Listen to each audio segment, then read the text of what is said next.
Hey, so you have finally achieved my level of fame and success.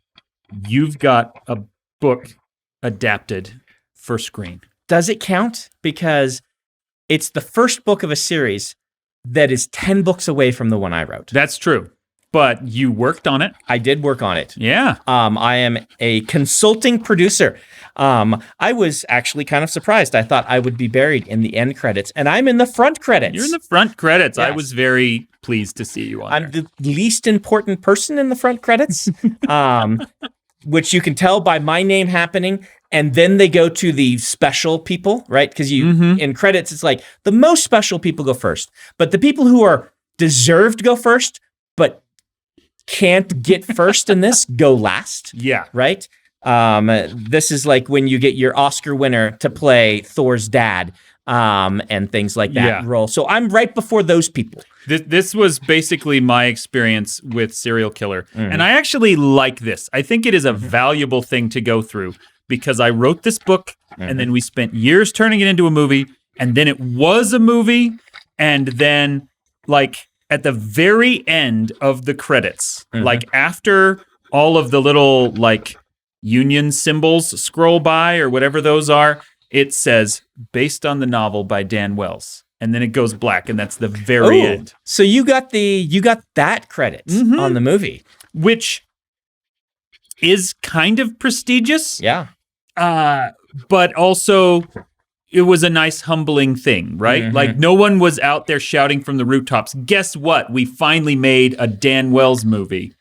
They made their own movie, and I got a little credit at the end of it. And that's a very nice, like, you know, know where you are kind of situation.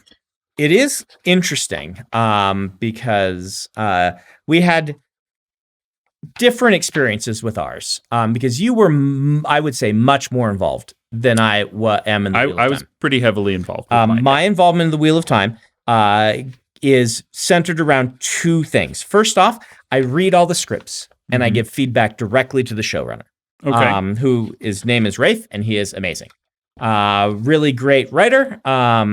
He was on Agents of S.H.I.E.L.D. for a long time and then is the head of this thing. And he listens to me and we talk about it, and I try to prepare him for what the Wheel of Time fandom will say, book fandom, about certain things he's doing in the movies. That's got to be a super important role because I would assume that a TV writer is not prepared for that kind of. Yeah, I mean, Rafe is actually pretty decent. There's things that he's not quite aware of, but I mean, he picked this up because he was a fan of the books. Yeah, that's true. Legit fan of the books, so he knows a little bit about book culture and things like that. But I lived it for 5 to 7 years, being just in the limelight with regards to the series. And so there's a lot of things about the series that I know that I can tell him about. Then I just give him my structural, as a writer, sort of, here's what I would do,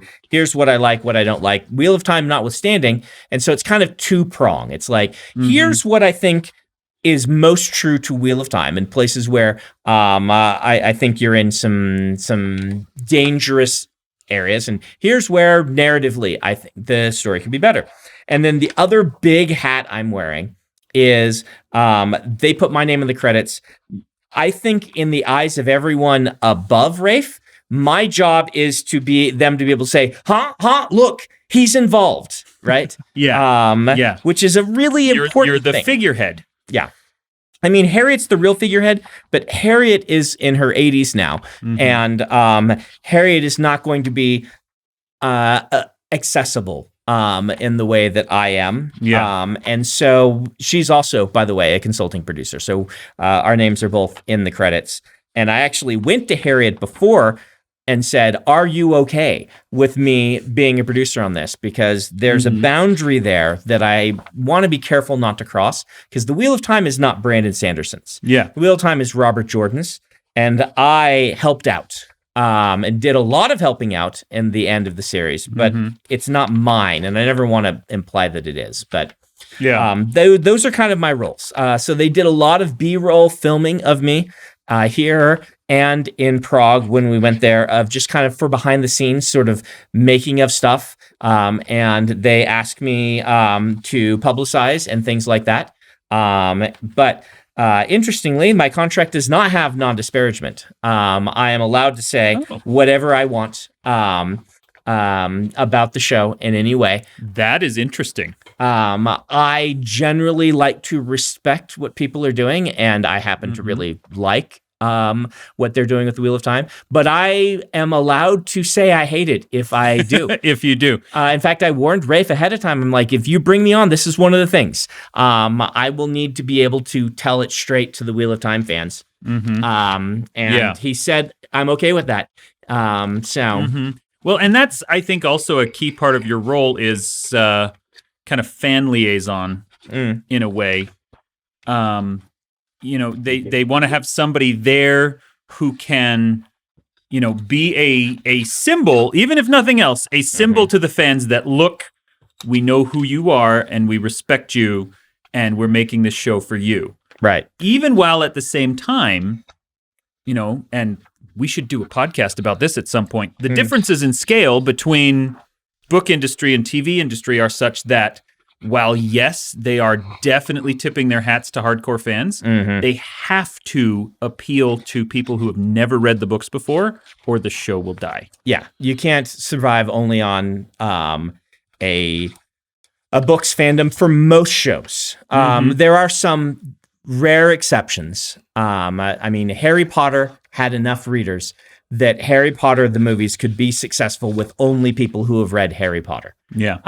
But for the vast majority of books, even something very successful as a book series, you need to have a larger audience. Otherwise, the budgets for these things are so big that you can't make your money back. Yeah. And my big worry, because I think you have to appeal to the non-fans, but ideally you're going to have the fans as well. Yes. And my big worry with any adaptation, and I'm very worried about this with Wheel of Time as well, is that the hardcore fans are going to whine so much about the things that have been changed and about the imperfections that they're going to scuttle their one best chance to ever get an adaptation. Yeah, I mean, at the same time, I don't want them to feel like they have to not express what they want, right? Like, you're allowed to dislike a piece of art.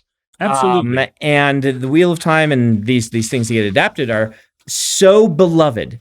And we have seen so many times that producers or writers, mostly I'm going to say the producers, have just ignored the soul of a property that, yes, I would say I'm not worried about that. The reason I'm not worried about that is twofold. Number one, it didn't happen to Lord of the Rings. And a lot of people who weren't, back in the day in the trenches of World War, Fellowship of the Ring, the internet was really mad about Fellowship of the Ring. They did not like the budding, very new internet. The changes, There were a lot of changes that people were super upset about. And you're right.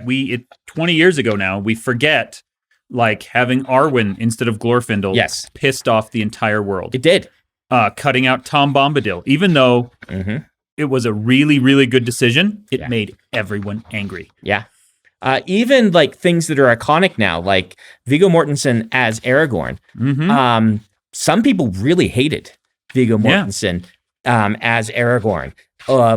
Originally, he wasn't kingly enough, right? They were leaning into the scroungy, scrappy, dirty ranger rather than this man is a king biding his time until he can seize back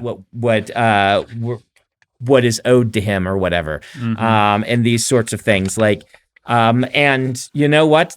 Peter Jackson and his team, I should say, made a fantastic piece of media that stayed true to the soul of the books, but in not every aspect, right? Like, they picked the soul, the part of the books that they felt they could adapt, and they did a really good job, and it has stood the test of time. And so if you do that, I think that you're in a good spot. And it's interesting. It's made me think a lot about adaptation working on this. Because when I got the first scripts, if you guys have not watched Wheel of Time, I would recommend you go watch them. I think they are very good, the episodes. I also love them. But when I got the first 2 scripts and I read them, I sat and thought for a long time, because adaptations, I've now come to understand. I have now come to understand. Seem to fit into 2 general groups with a spectrum between. Okay. And this is the faithful adaptation on one hand. We're going to try to scene by scene remake this. This is the Harry Potter 1 School of Adaptation. Yeah, Game of Thrones. Early seasons was trying this. That's true. That doesn't mean you don't add things or take things away, but the sole idea is we're going to try to adapt recreate this. Yes, we're going to recreate this. And then there's the other school all the way on the side, which is I read this thing and I'm inspired by it, and I'm going to go make another thing that is inspired by it. This is your Shining school of storytelling. And Wheel of Time is like right here. If this is the halfway point, it's 75%, or maybe 50%, but between the 2 poles. It is Rafe saying, all right, I feel like I cannot adapt the Wheel of Time to the screen in a way that is going to convey what's in the books. And so instead, I'm going to try to do my best to bring the same emotional experience to people through using very few of the original scenes. He does try to put them in when he can, in lines of dialogue where he can, but that's not his guiding motif. He's not sitting, his team's not sitting and taking this chapter and say, how do we adapt this chapter? It's how do we adapt this character's arc and translate it entirely to a cinematic experience, feeling like if we don't have to have any of the same touchstones if we don't need to, as long as it gives the same emotional feel to who this character is. Something that will appeal to people, that will tell the story, but, almost in like a Robin Hood kind of way. Yeah. We've heard the story of Robin Hood so many times that there is like an Robin Hood somewhere that exists. Right. And every version of it is different and has different dialogue and has different characters. And I do kind of feel like that's where this one is heading. And I was going to say I'm cool with that, but it is important for our listeners to know that my opinion as a fan of Wheel of Time doesn't really matter. I read the first book, and I don't remember almost any of it. Okay. In fact, after we got through episode 1, I'm like, okay, that's the entirety of what I remember from the Wheel of Time series. There was a village full of people, Trollocs attacked it, and then they left. And so everything since then is completely new to me. And we're recording this with 4 episodes released thus far. And my wife, who has never read any of the books, is 100% addicted to it. I am really enjoying it, especially once we hit episode 3 and suddenly Matt had a character. Took him a while to develop a personality. Perrin doesn't have one yet. I assume that's coming. So in the books, Matt doesn't get a personality till book 3, really book 4. Really? I'm joking, but... no, but that makes sense because Matt is very much the audience insert character in the same way that Harry Potter, Dorothy Gale, you want to see yourself reflected in him. Took a long time for Robert Jordan to really nail down who Matt was. And it's interesting because Matt is the character that was the hardest for me to get right. Like my Matt gets better through my 3 books, but my Matt is pretty off in the first book, The Gathering Storm, that I wrote. But yeah, so Matt is an interesting character for that reason. In the book, there are only 2 viewpoint characters. I think the entire first book. I have to go back and look. I guess you can count. It depends if you count Moraine and Matt. No. Or it is Rand for almost all of it until they split apart, and then it's Perrin and Rand. Oh, that's right. I believe. Now we might get some other viewpoints later on, but it is mostly the Rand book. And Rand gets a personality by episode 3 as well, which was nice. I should say a non-whiny personality. Episode 2, his whining, because it's very true to the books. Oh, well. And I'll take your word for it. Yeah. I've told this story before. Sorry for those who've heard it before, but one of my favorite things about The Wheel of Time is that when I read them as a kid, I spent the whole time being like, man, I empathize so much with Rand. Moiraine keeps telling him what to do, and he doesn't have to do any of this stuff.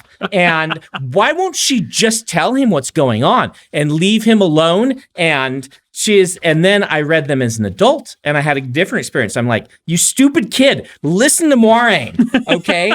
You are going to get yourself killed so quickly if you do not listen to. Have you not seen the stuff that she does? She's got it together. Listen to Moiraine. And That is funny. Because I've read The Wheel of Time many times. And so I loved in episode 2 saying that. By the way, there'll be minor spoilers. We'll try not to give major spoilers.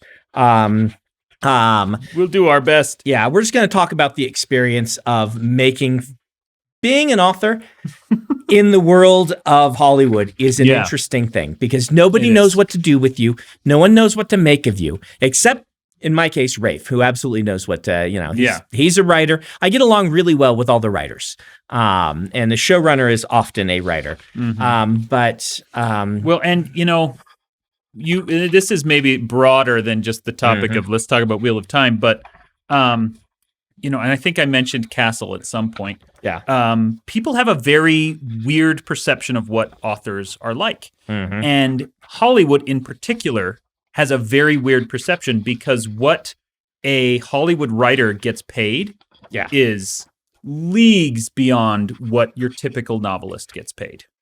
Most people working even on like mid-list TV shows on some network that nobody watches are probably making as much or more per episode than I am making on a book deal. Okay. Which is really interesting that you would say that because it highlights our different experiences. My experience has been that in Hollywood, the writer is so low on the totem pole and paid very, I won't say poorly because you get paid. Television and film are different is another thing we have to make clear. But in film, a lot of times the writer is not treated with the respect that I think a writer deserves. Yeah. And in our world, we get treated with a lot of respect. Oh, absolutely. Yeah. But the money is very different. The money is very different. So like if you are staff writer on a TV show, then yes, you're not making a ton. But if you are writer, if you wrote enough of the script that you are listed in the credits as the writer for this episode, then that is probably 5 figures. And when I sold Ghost Station last year, that was $10,000. That's less than an episode of an average TV show.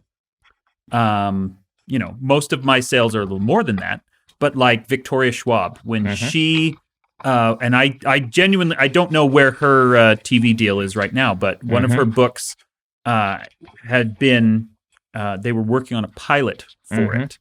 And she actually worked into her contract that she got to write the first draft of the script, partly for the credit, but mostly because that was a good like $60,000 of money because that's what you get as the writer on a big show for one episode, which is nuts.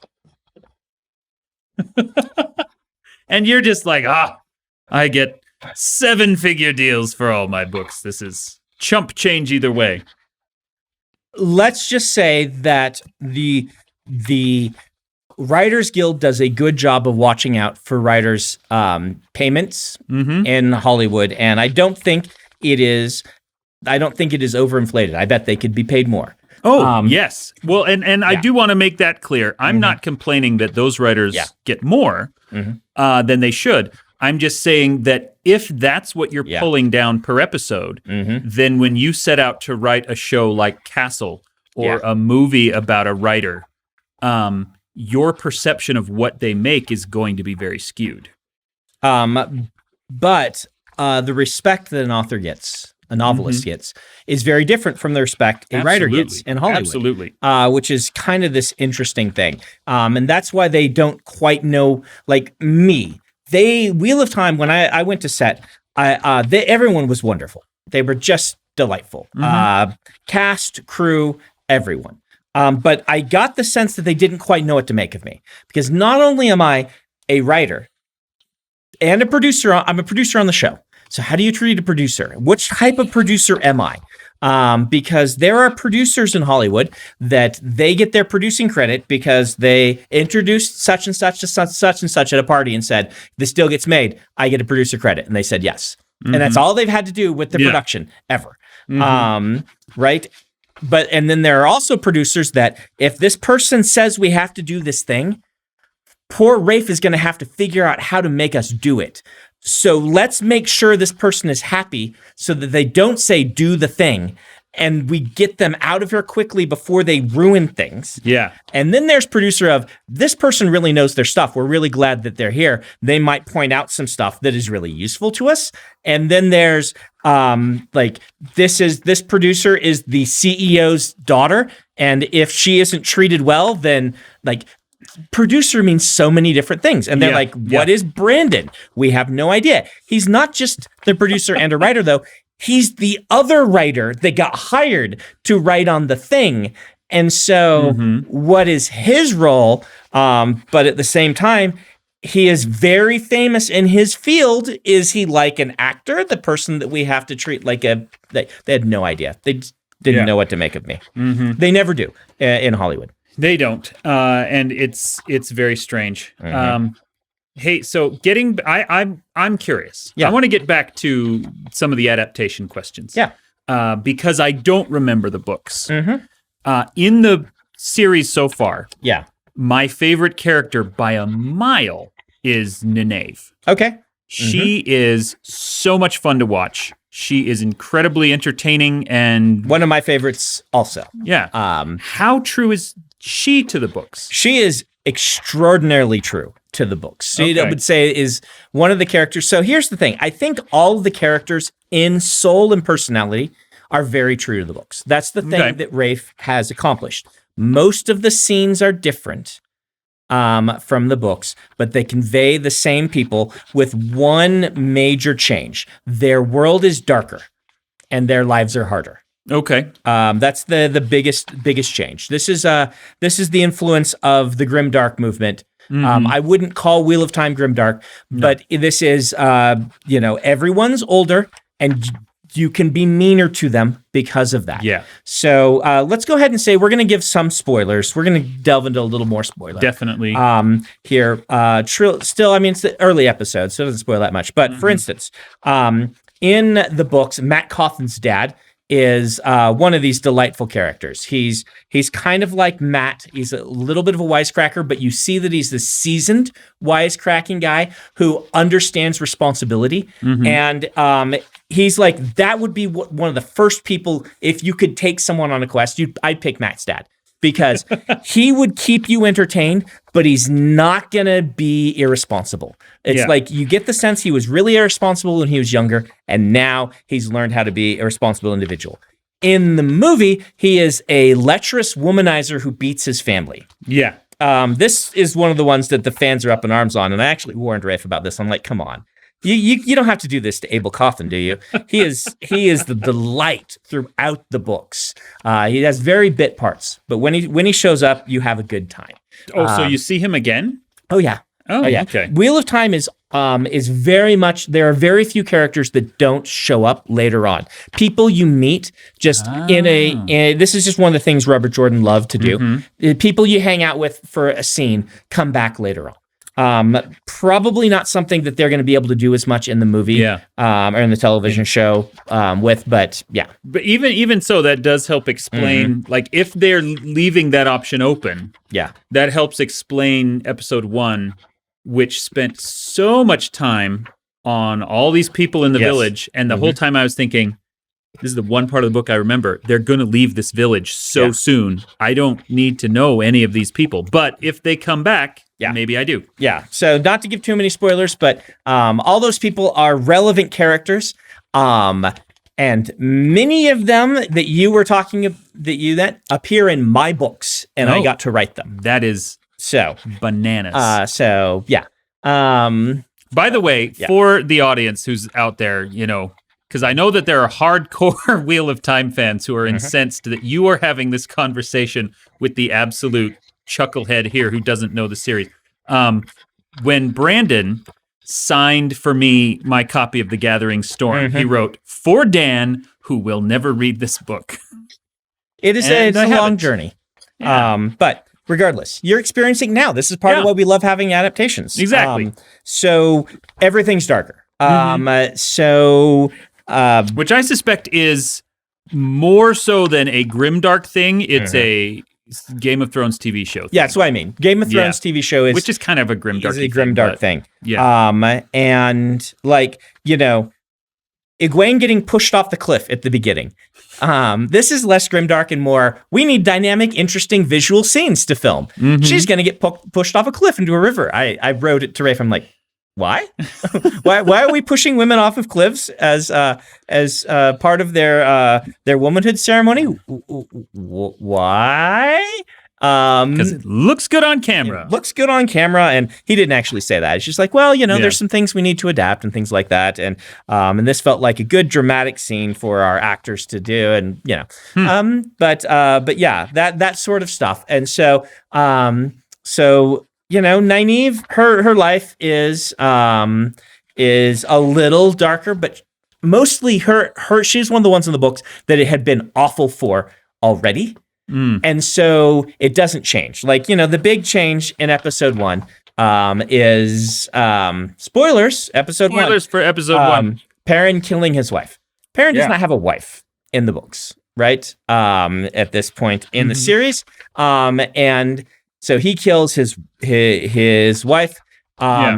It replaces a scene later in the first book where he kills some White Cloaks with a bit of berserker rage. Okay. And it's a very controversial change. What you were talking about with trying to capture the spirit of it, even if not the actual It's not scene by scene. Like, this is the one change. So there are a lot of things I suggested, and I'm shocked they actually did. This is the most surreal part about all this is that I made a bunch of suggestions and Rafe listened to me.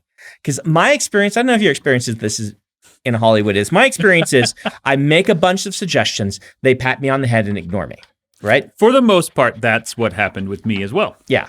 You don't, you know, it's kind of this, you don't know filmmaking, you don't know the things we're doing. We've got our vision, pat you on the head, and I can understand that to an extent. Well, and one thing that I can look backwards on, now having seen the final product and understanding script writing much better than I did 8 years ago, all the things where they ignored me, they were right to ignore me. And the places where they took my advice, they were right to take my advice. Interesting.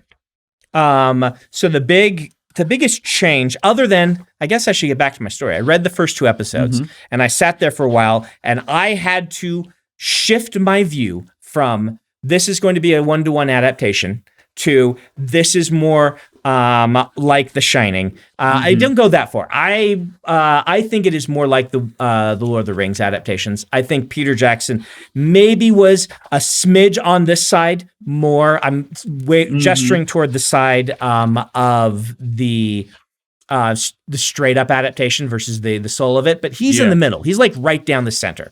And I think Wheel of Time is more like that than it is like it's more of a recreation than it is a reimagining. Well, I think it's on the reimagining side, but it's really close to Lord of the Rings, and not really close to The Shining. If you imagine 50-50 between these two, it's close to the 50-50 line, just over the line into reimagining. But that took me a while.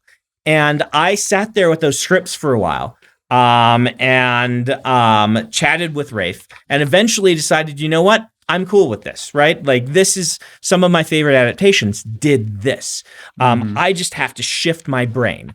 And Wheel of Time has this this built-in mechanism for doing that. So it's my headcanon. It's called the Wheel of Time. And the mythology of the Wheel of Time is that these characters have all lived before and done this exact story before. Really? They've lived it, yeah. Not just like in reincarnations, but no, in reincarnations, same story but the gets same cycled. story gets cycled through. It's not 100%, but if you look in the books, there's, for instance, there are legends in our time. We think that the life we're living in America and things like this would be the first age, maybe the seventh age, and they're in the third age. Right. And so in the Wheel of Time, they have the legends of John Glenn, who flew to the moon in the belly of an eagle. They find a Mercedes symbol. They talk about all these myths of America and Russia. There's even a thing about Dear Abby. Like the idea is that these things have been gone so long, so far. We're so far past these that they've become legend. Yeah. Right. But we have in our time the stories of Merlin, who is Tom Maryland, Nynaeve, who's Nineveh, Moiraine, who is Morgan Le Fay. Morgan Le Fay. Okay. We're going to go to the Stone of Tyr, which has the sword in the stone. We have Luz Theron, or not, of Arthur Pendragon, not Luz Theron, Arthur Pendragon. Like we have the whole Arthurian lore, which we have during our age has become myth. The stories of all of Rand al'Thor and Perrin, who's based off of Perun, the Slavic god, the names of all of them and things like that. So the whole idea is they lived the whole thing through, and then we have legends of them. Then they have legends of us by the time it gets back to them. And they don't live it one-to-one, but the same story happens with the same souls. So as this thing is endlessly cycling around, this isn't a retelling of the books you read. Yes. This is a retelling of one of the other cycles that is the same story as the books you read. That is my headcanon. Rafe, I don't think is so cool. allowed to call it his headcanon in public, but that is like, and I even said to him the first time we did a call on the scripts, I said, this is my headcanon because the books have this built-in mechanism, and that frees me and liberates me to just let you make the show you want to make, and I'm going to try to help you make the best version of it that you're trying to make. Yeah. Which allows me, even on things like I didn't like Perrin's wife being killed. I understood why he put that scene there. I think it's actually a good scene. I think Perrin berserking during the Trolloc attack and killing somebody on accident or wounding someone is a really important scene, particularly if you're going to cut the White Cloaks thing that he just doesn't have time for.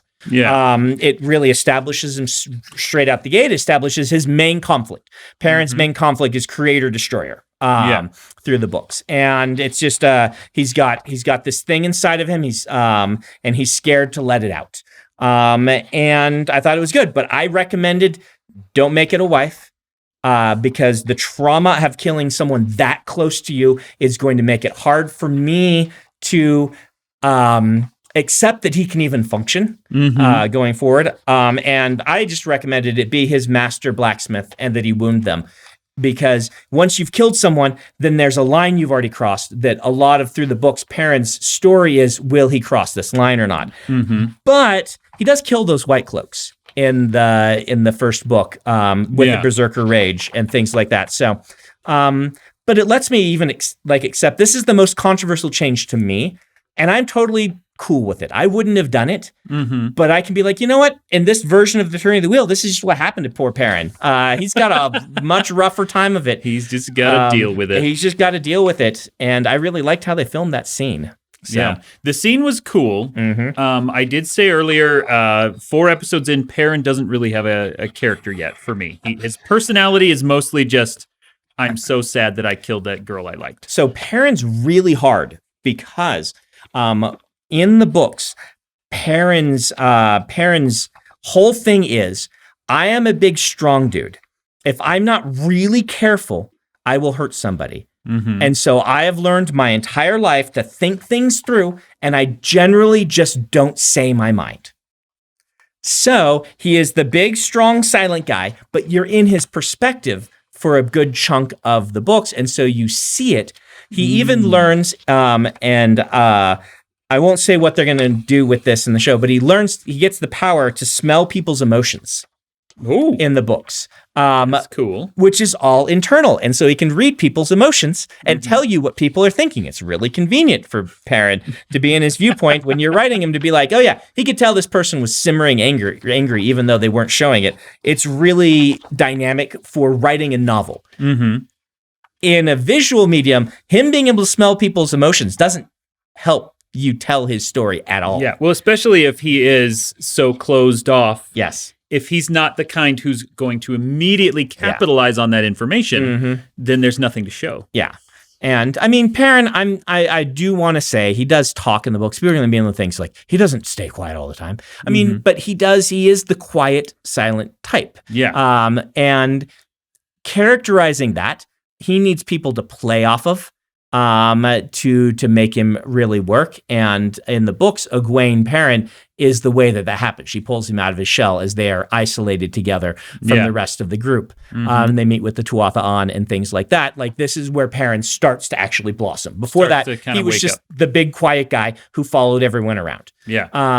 And so, yeah. I do have a question about that, but we'll let the new pages come in. Just butt in and don't wait for permission. Just throw elbows. Take him out. If she takes me out, then I'll fill the time. I'll just make up some crap about Wheel of Time. Yeah. So she takes me out, and then no more books get written. Well, I mean, she's not going to kill you. What do you think take out means? Hurt him, but don't kill him. Okay. Here's my potentially snotty question. Okay, go for it. Episode 2. Yes. This is because you talked about how they're isolated, and they are. They have this group of 6 people that leaves the town, and then eventually turns into 7 people. But they all get separated when they go to the big city full of scary monster shadows. Yes. Shadar Logoth. It seemed to me from the show, and I genuinely am not sure if there is an important plot point that I am not understanding, or a world building thing, or if it was just filmed weird. Everyone fled from the city, and like, is there a reason why they all ended up in, as far as I can tell, completely different biomes? Right. That didn't happen in the like, books. Is that city like the nexus of biomes? Multiple different landforms? They get split up, and there's really only 2 biomes. You've got the White Cloaks around, and you've got Trollocs around, and so you end up they're all going the same direction. In the books, it's more like Matt and Rand are on the road, going village to village to village, and Perrin and Egwene end up in the wilderness by themselves, going through the forest, staying away that way, but headed in the same general direction. In the same general direction. Okay, and we don't follow Moiraine. We don't know what happened to her in the books to the same extent because we're not in her viewpoint. Oh, right. And so we get a lot of. Here's Perrin and Egwene, and here is Matt and Rand on the road. Okay, well, that is fascinating to learn because the Moiraine story with Lan and Nynaeve, is it Nynaeve? I say Nynaeve, but a lot of people say Nynaeve. So what did they say in the show? Audiobooks, and I think the show match with Nynaeve. Nynaeve. Yeah. So, okay, I'm not going to say that. A lot of that stuff. Nynaeve. You can say whatever you want. She's what, Nineveh? There's an Arthurian legend. Nimue that he got the name Arthurian from. One. No, but that is the most interesting of the plot lines right now. Partly because I love Nynaeve so much. Partly because, especially in episode 4, when that other dude, the false dragon, shows up, and we get to meet all of the Aes Sedai, and we learn more about them. That's incredibly cool stuff. Yeah. At what point do we learn that, or was that fake scenes made up so that we could narrate what was going on? This is all in the books, but it's condensed, and you're seeing perspectives that you learn about afterward. Okay. But all this stuff, like he's moving up multiple Aes Sedai that are relevant to the story later on that don't show up at this point in the books. It's just compressing, right? A lot of compressing going on, and a lot of it's really good. like this is what you would need to do to adapt the Wheel of Time. And this stuff that's happening, like with Nynaeve and Lan and the Aes Sedai and stuff, that is the bulk of what makes up the Wheel of Time, the book series. Okay. But and some of this is in the first book. Don't get me wrong, but basically the Wheel of Time can be lumped into 4 eras. Yeah, here's my Awesome. This is what I love. Brandon, Era 1 is books 1 through 3, which are quest fantasies in the traditional Tolkien-esque sense. Okay. Number 1, run away from the scary monsters. Number 2, chase down this thing that someone stole. Number 3, we've got to chase down a certain member of our group who might be going crazy because they are now channeling the one power and have decided to leave us all behind. Okay. So 3 chase narratives essentially for the bulk of the books. Okay. And then Book 4 becomes something completely different. Book 4 is where it becomes a world-building political intrigue epic. Book 4 becomes Dune. Okay. And it is most people's favorite book in the series. Because Book 4 is heavily influenced by Dune. And it leans into a lot of those same ideas, but done in the Wheel of Time way. And the world expands and it becomes a political intrigue series instead of a quest fantasy series. It's about the same time that Game of Thrones came out. Hey, and so kind of Jordan was channeling that same thing. So books 4, 5, and 6 are world-building political intrigue epics in the vein of Dune or Game of Thrones. Okay. And then it starts to transition again into, I don't want to say for sure because I wasn't in Robert Jordan's head, but I might be a little bit tired of the main storyline. Let's explore the lives of a lot of different characters in this world going in different directions and start new interesting stories with them. Okay. Some characters' parents become main characters. Characters like Aes Sedai that had bit parts become main characters. And so a big kind of expansion of the world. Explore other facets of it. In particular. Yeah.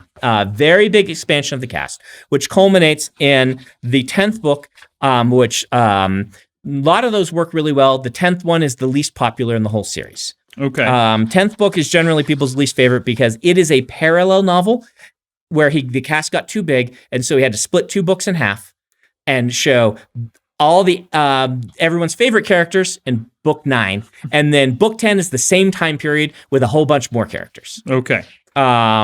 And people generally didn't like that one as much.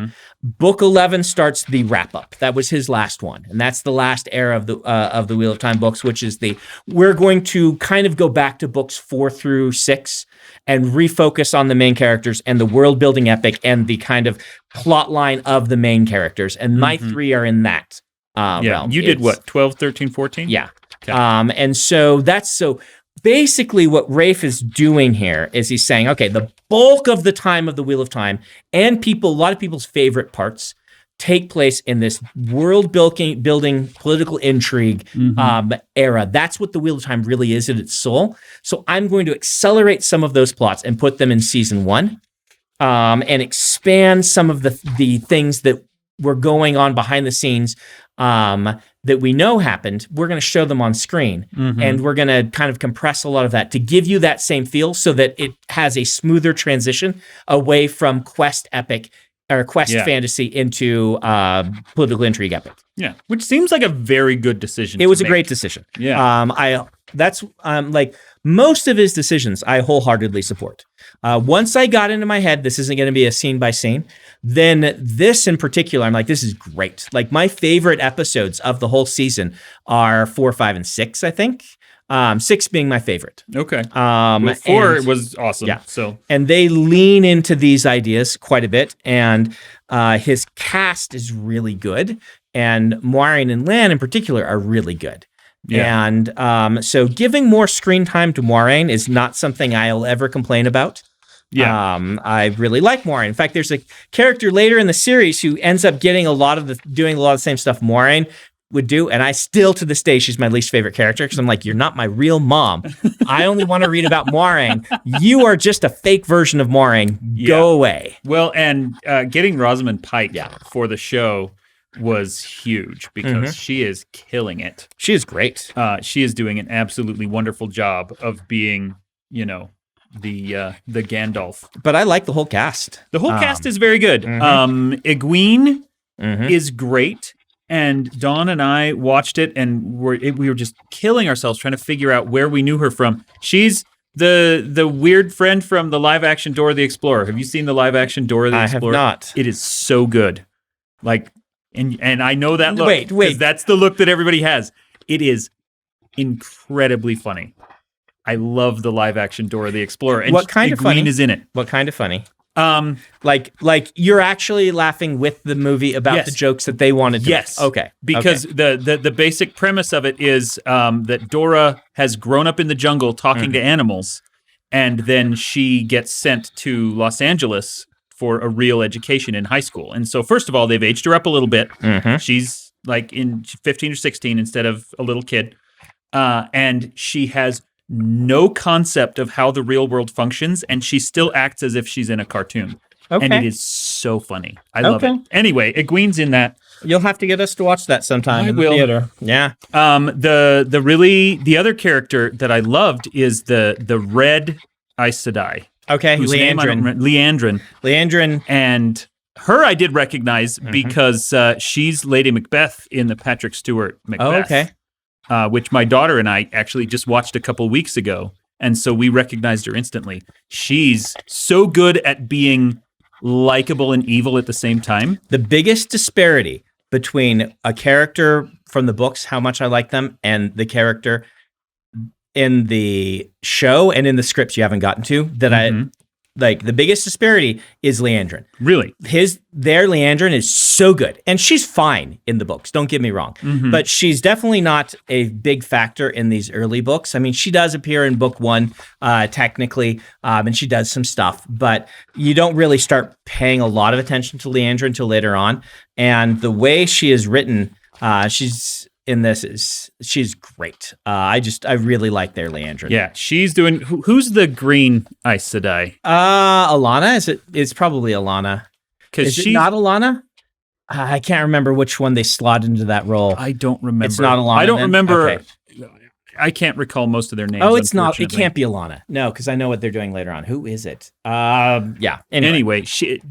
Is that character sticking around for a while? Because she was a lot of fun. I will not. You were not going to tell. I will not say whether that character sticks around or not. But yeah. Okay. Whatever. Yeah. Yeah. But yes, even the kind of the 4 mooks from the village, kind of there are 4 Frodos. They've all been really.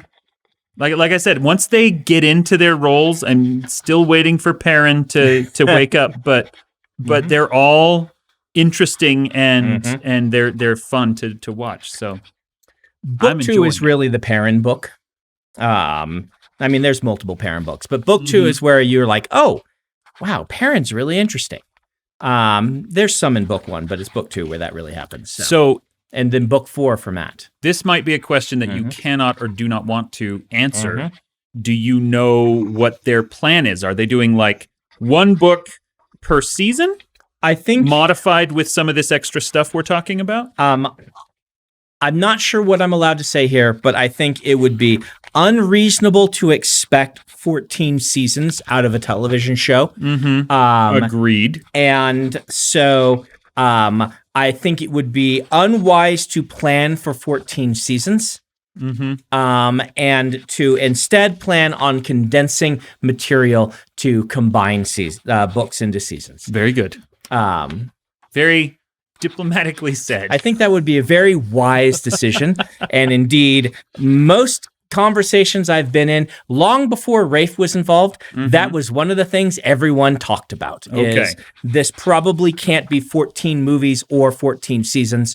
Where is a chance for us to accelerate some of this and condense some of this? Yeah, which, just brings me back to my original point of I don't want the hardcore fans to turn their noses up at this because it has failed to pass a purity test. I want people who love these books to be able to love the series for what it is rather than hate it for what it isn't. Yeah. We are kind of blinded in some ways by something like Spider-Man. How many Spider-Man reboots have we seen? Yeah.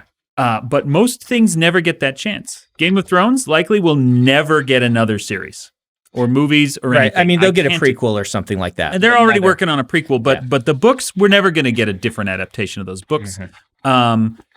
Once something gets adapted once, that's all you get. And if it does turn up again, like if there's another string of Harry Potter movies 50 years from now, that's 50 years from now. Some of us might not even be around. And so, like, this is your shot, guys. Love it for what it is rather than... Yeah. You don't being have to sad. love things you don't like, but also don't get hung up on, like, I believe strongly that an adaptation is a new piece of art, even one that is sticking close to it. Let the new piece of art be the new piece of art because it doesn't change the books. Yes. You can always go read the books again, and people who love the show can go read the books and get something new from them. And when I have been working on the adaptation of Mistborn, this has been one of my kind of primary things. Don't be enslaved by what I wrote myself in the book when I write screenplay and adaptation treatment stuff. Do what is best to tell this story on the screen. Yeah. So that if the series is really popular, that lends more immortality to the books. Yeah. And so, yeah. Well, and that might be the really upbeat note to end this on. My wife, who is not a nerd. Yeah. I mean, not a fantasy nerd. She wants to read the books now. She likes the series so much that she wants to pick up the books and start reading those. And so if this is something that brings in more fans and introduces Robert Jordan to more people, then I am happy to call it a success. Well, and let's not paint this as it's this really terrible adaptation that is we have to suffer because it'll bring more people in. It is legitimately good. No, I hope that people have listened to us rave about it for 50 minutes and understand that we both really like it. People say the same thing about the Aragon film. Christopher will be like, well, it introduced the world in the books to a new audience. And that's the positive thing he'll say about it. That's not what we're saying here. We're not giving a backhanded compliment. It is legitimately a good adaptation. I would agree with you. Don't get hung up on the fact that it is not the style of adaptation that you might have wanted. I was willing to let this go. It wasn't that hard, but I did give it some thought. And at the end of it, am very glad that I did because it lets me enjoy this thing for what it is. Yeah. How's that, Ben?